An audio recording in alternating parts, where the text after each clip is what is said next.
अस्सलाम वालेकुम dear students. अभी हम डिस्कस करेंगे turning effect of a force और टॉर्क। टॉर्क क्या चीज़ होता है? टॉर्क को हम मोमेंट ऑफ फोर्स भी कहते हैं। इसके बारे में अभी हम पढ़ेंगे। चैप्टर नंबर 4 का ये इम्पोर्टेंट टॉपिक है। तो देखिए, इसको समझने के लिए टॉर्क को समझने के लिए टॉर्क का एक और नाम है जिसका मैंने आपको बताया, मोमेंट ऑफ फोर्स। इसको समझने के लिए आप एक एग्जांपल लें कि हमारे पास एक दरवाज़ा है, लेट करें डोर किसी भी रूम का या घर का कोई भी हो सकता है, या मेन डोर भी हो सकता है। उसको ओपन करने के लिए हम क्या करते हैं? या तो उसे हम पुश करते हैं या उसे हम पुल करेंगे अपनी तरफ। दोनों सूरतों में मीन कि हम उस पर फोर्स लगाएंगे, या अगर पुश कर रहे हैं फिर भी हम फोर्स लगा रहे हैं, अगर डोर को हम ओपन करने के लिए पुल कर रहे हैं फिर भी हम उस पर क्या कर रहे हैं, एक फोर्स अप्लाई कर रहे हैं। ठीक है। और फोर्स हम क्या करते हैं, फोर्स जब उस पर लगाते हैं तो डोर क्या है, एक फिक्स पॉइंट के गिर्द घूमता है, टर्न हो जाता है। फॉर एग्जांपल, एक साइड डोर की फिक्स होती है दीवार के साथ, दूसरी पे हमने जो लॉक लगाया होता है उसको खोल के हम ओपन करते हैं, तो क्या होता है, वो उस फिक्स पॉइंट के गिर्द जो कि हमने जिसके साथ दीवार के साथ उस डोर को फिक्स किया हुआ है, उस फिक्स पॉइंट के गिर्द ये क्या करता है, टर्न होता है। ठीक है। So this turning effect of a force about a fix point is called torque. Turning effect of a force is called torque और movement of force it is definition of torque. इसमें आप definition में थोड़ा सा और word भी add कर सकते हैं। बुक वाली डेफिनेशन असल में मैंने यही लिखी है, turning effect of a force is called torque और मूवमेंट ऑफ फोर्स। इसमें आप एडिशन क्या कर सकते हैं, turning effect of a force about a fix position. एक फिक्स पॉइंट है, उसके गिर्द जो क्योंकि ये रोटेट करता है, टर्निंग इफेक्ट उसके गिर्द होता है, इसीलिए हम इसे ओरिजिन का भी आप ले सकते हैं। इसमें कुछ इंपॉर्टेंट पॉइंट्स हैं, पहले उनको हम डिस्कस करेंगे, फिर आपको समझ आ जाएगी बात की। सबसे पहले है रिजिड बॉडी। रिजिड बॉडी कौन सी बॉडी होती है?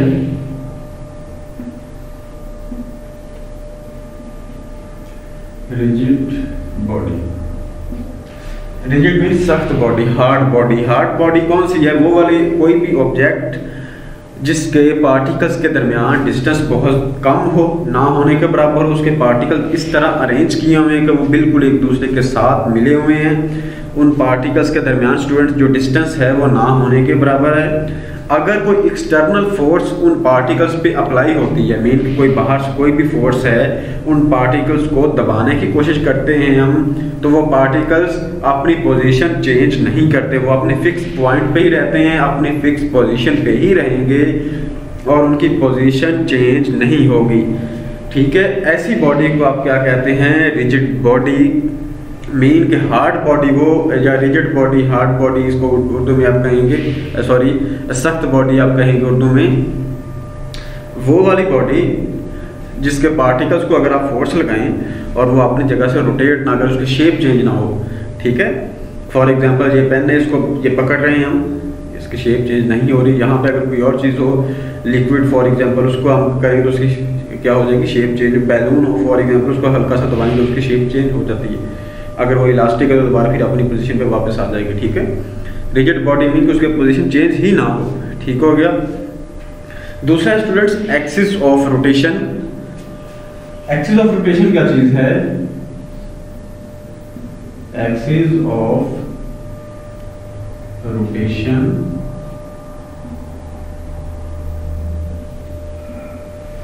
एक्सिस ऑफ रोटेशन देखिए, मैंने जिस तरह आपको दरवाजे की एग्जांपल दी कि वो डोर एक फिक्स पॉइंट के गिर्द रोटेट करता है, टर्न होता है, उसको हम क्या कहते हैं, turning effect of a force. और वो वाला फिक्स पॉइंट जिसके गिर्द वो दरवाजा रोटेट कर रहा है उसको हम कहते हैं axis of rotation. For example, ये पेन है मेरे पास, मैं इसको यहाँ से पकड़ के ऐसे रोटेट करवा रहा हूँ, इसका ये वाला जो पॉइंट है जो फिक्स है, जिसको मैं हिलने नहीं दे रहा, ये एक्सिस ऑफ रोटेशन होगा।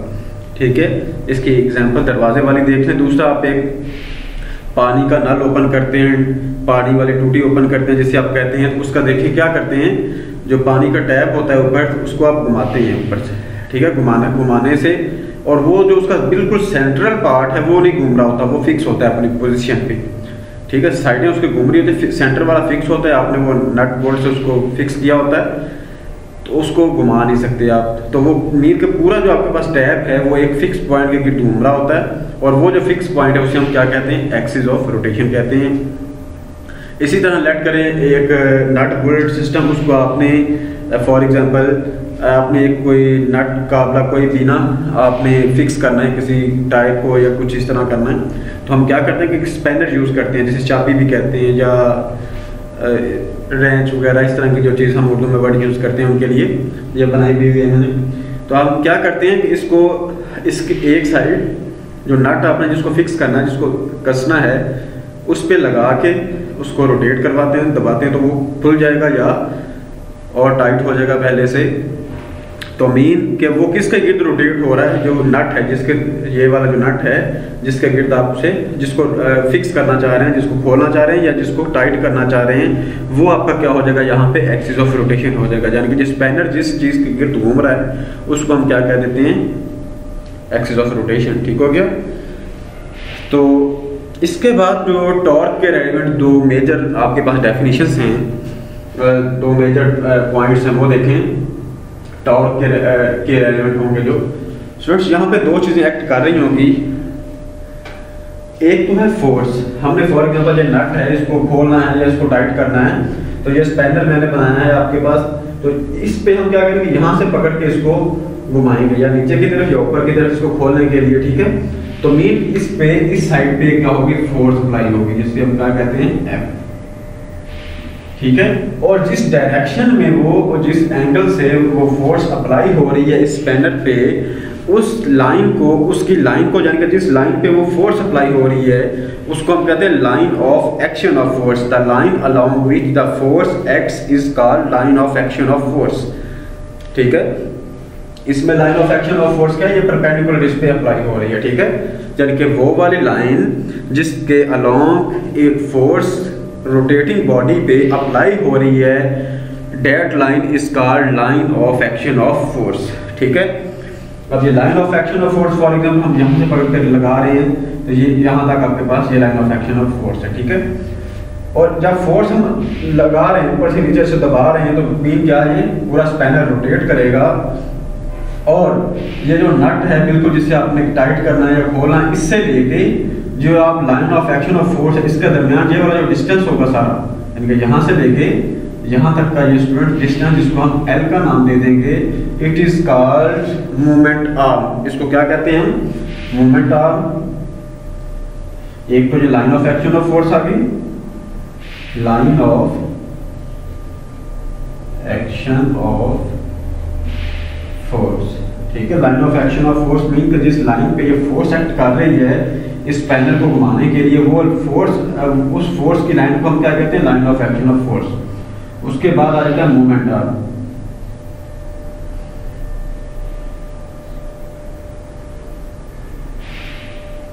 ठीक है जी। ये मूवमेंट आर्म आ जाएगा। यानी मूवमेंट आर्म क्या है, it is the perpendicular distance between line of action of force and axis of rotation.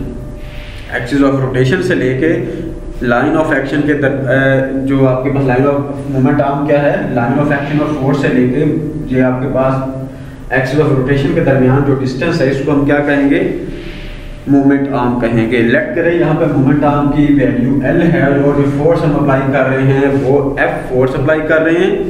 ठीक है। दोनों चीज़ें क्या हैं, एफ हम फोर्स अप्लाई कर रहे हैं, यहाँ पर जो मूवमेंट आर्म की वैल्यू है वो है एल। तो इस केस में जो आपके पास टोटल टॉर्क है उसकी वैल्यू क्या आएगी, हम मैथमेटिकल रिलेशन एक फाइंड करेंगे टॉर्क का, तो वो देखें क्या आ रहा है। टॉर्क को हम इस तरह का टी बना के लिखते हैं, small, it is equal to force multiply by moment arm, F multiply by L. ठीक है। एफ को एल से मल्टीप्लाई करें तो आपके पास क्या आ जाएगा, टॉर्क आ जाएगा। ये इसका मैथमेटिकल फॉर्मूला है। और यहाँ पे देखें टॉर्क, इसका यूनिट क्या आएगा टॉर्क का। अब टॉर्क स्केलर होगा या वेक्टर होगा, क्योंकि यहाँ पे फोर्स अप्लाई हो रही है। लेंथ तो स्केलर है सिंपल, लेकिन फोर्स क्योंकि वेक्टर है इसलिए टॉर्क भी आपके पास क्या आ जाएगा, एक वेक्टर क्वांटिटी आ जाएगी। और टॉर्क का जो यूनिट हम निकालेंगे वो किस तरह निकालेंगे, टॉर्क फोर्स की यूनिट न्यूटन और लेंथ की यूनिट मीटर। तो टॉर्क की यूनिट क्या आ जाएगा, न्यूटन मीटर। समझ आ गई बात की, unit of torque is newton metre, newton metre torque की एक यूनिट आ गई, ऐसा यूनिट टॉर्क न्यूटन मीटर है। ठीक हो गया, ये हमारा टोटल ये टॉर्क का क्वेश्चन था, ये इम्पोर्टेंट लॉन्ग का पेपर में पूछा जा सकता है। इसी के साथ एक इसकी एग्जांपल देख लें, एग्जांपल नंबर 4.3 वो भी सॉल्व करते जाएं। एग्जांपल 4.3 है students, A mechanic tightens the nut of a bicycle using a 15 centimeter long spanner by exerting a force 200 Newton. Find the torque that has tightened it. कह रहे हैं कि एक मैकेनिक है जिसने एक साइकिल का जो नट है उसको टाइट करना है उसने, और वो नट को टाइट करने के लिए जो स्पैनर है यानी कि चाबी है, जो रेंज है जिससे आप करें जो टूल है उसको यूज़ कर रहा है, उसकी लेंथ है 15 सेंटीमीटर और जो फोर्स वहाँ पे अप्लाई वो कर रहा है वो है 200 न्यूटन। तो वहाँ पे जो टार्क हो रहा है टोटल अप्लाई उस नट को टाइट करने के लिए वो आप फाइंड करें। ठीक है, तो स्टूडेंट सबसे पहले उसकी लेंथ गिवन है, गिवन में आपके पास है, गिवन में नंबर 1 पे आपके पास है लेंथ। लेंथ को एल से रिप्रेजेंट कर लें, इट इज 15 सेंटीमीटर। इसको मीटर में कन्वर्ट करने के लिए 100 से डिवाइड कर दें तो ये क्या आ जाए 0.15 मीटर, ये लेंथ मीटर्स में आ गई। सेकंड जो फोर्स में गिवन है दैट इज 200 न्यूटन। हमने टॉर्क यहाँ से कैलकुलेट करना है, फॉर्मूला क्या आ जाएगा,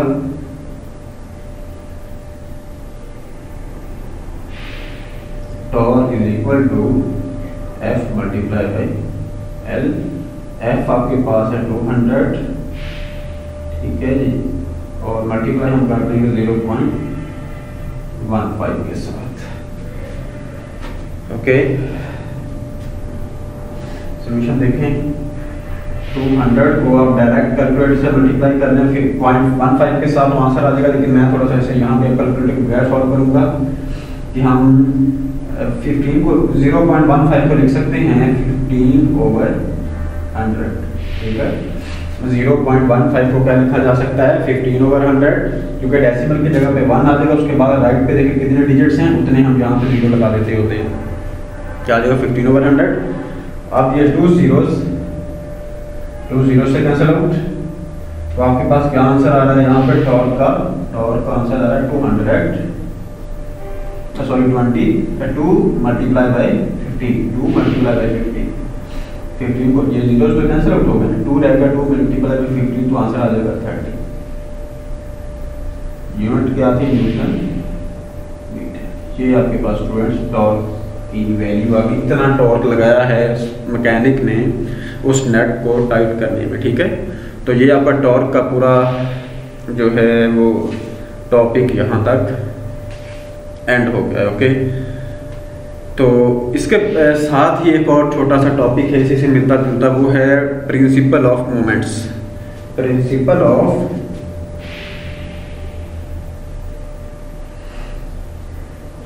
मोमेंट्स,